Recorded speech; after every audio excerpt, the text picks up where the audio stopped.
Good evening and welcome to Poland Daily. I'm Konrad Gorlinski. Well, it's a rather special day for us today at TV Republika, as today marks the 11th anniversary of the crash of the Tu-154M plane in Smolensk.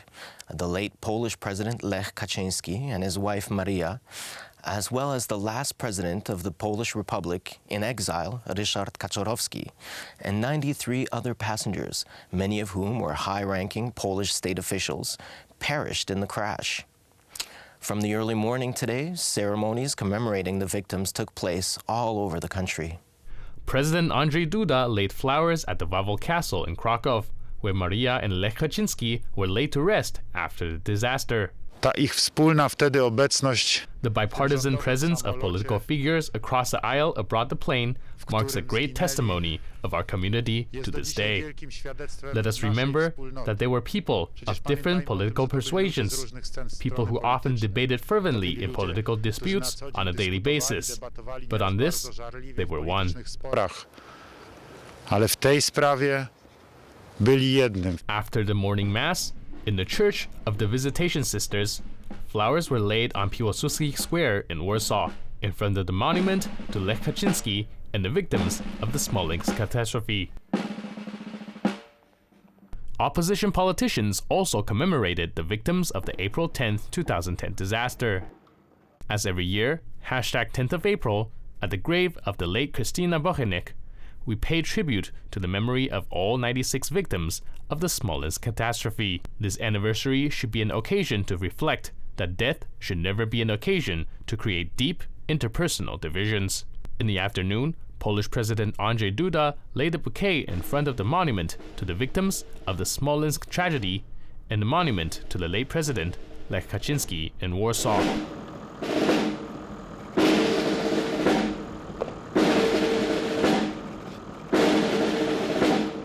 Solidarny 2010 organized a march with the portraits of the crash victims, paying respect to the victims killed in the plane crash. April 10th is also a day of remembrance of the victims of the Katyn massacre. A field mass was held at the Polish War Cemetery in Katyn today. It was attended by Polish diplomats and representatives of the clergy. Diplomats arrived in Katyn directly from Smolensk, where they had laid flowers at the site of the horrific plane disaster. The Katyn massacre is classified as a war crime against peace and humanity. It bears the hallmarks of genocide. Over 21,000 Polish citizens, including over 10,000 officers of the Polish army and the state police, were executed by gunshots to the back of the head by NKVD officers. The decision was issued pursuant to the resolution of the Politburo of Bolshevik Party of March 5, 1940. Later known as the Katyn Decision. For 50 years, the USSR authorities denied their responsibility for the Katyn massacre until April 13, 1990. They officially admitted that it was one of the grave crimes of Stalinism. The Polish intelligentsia members in the massacre of Katyn were those in high positions, highly educated, reserve officers who were mobilized in 1939. They were a constitution of elites, some of which were also from the commanding cadre of the Polish army. The elimination of these threats in Stalin's mind would break the backbone of Poland, creating a chasm from which it may never recover. But fortunately, we stood tall. It is worth noting that during the interwar period, we have seen the most resilient and patriotic generation in Polish history. Having experienced partitions and witnessed the tragedies of their parents and grandparents, therefore, they do not take November 11, 1918, the day of our independence, for granted, but almost as a gift of God, and to a larger extent view sovereign Poland as a gift from God himself. Tak też w dużej mierze traktowali Polskę jako dar od Boga. Ukrainian President Vladimir Zelensky met with his Turkish counterpart Tayyip Erdogan in Istanbul today, amid tensions between Kiev and Moscow over a long-running conflict in Ukraine's eastern Donbas region.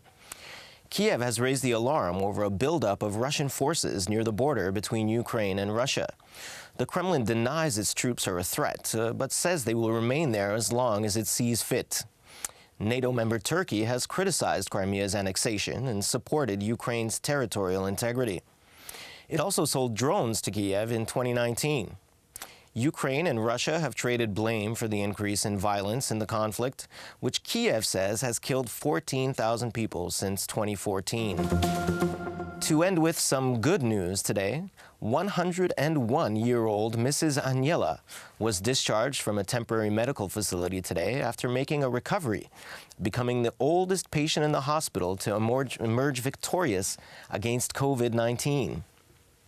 The temporary hospital operating at the Poznań International Fair, where Mrs. Aniela underwent 19 days of treatment, is operated by the Clinical Hospital of the Transfiguration of the Lord Medical University in Poznań. On Saturday, the Ministry of Health confirmed 2,530 cases of coronavirus infections in the inhabitants of the Wielkopolska province.